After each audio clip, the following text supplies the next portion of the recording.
म बालेन्द्र शाह नेपालको सार्वभौम सत्ता र राजकीय सत्ता नेपालको सार्वभौम सत्ता र राजकीय सत्ता नेपाली जनतामा निहित रहेको नेपाली जनतामा निहित रहेको नेपालको संविधान प्रति पूर्ण वफादार रही सत्यनिष्ठापूर्वक प्रतिज्ञा गर्दै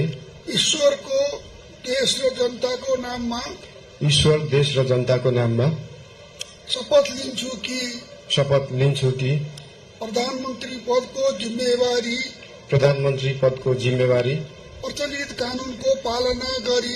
प्रचलित कानूनको पालना गरी मुलुक र जनताको भलो चिताई कसैको डर नमानी पक्षपात नगरी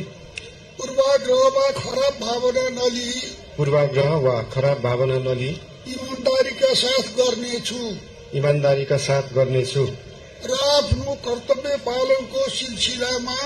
र आफ्नो कर्तव्य पालनको सिलसिलामा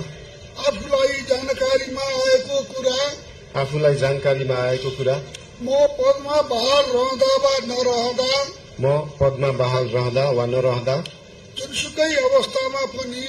जुनसुकै अवस्थामा पनि प्रचलित कानूनको पालना गर्दा बाहेक अरू अवस्थामा कुनै किसिमबाट पनि प्रकट वा संकेत गर्ने छैन। धन्यवाद।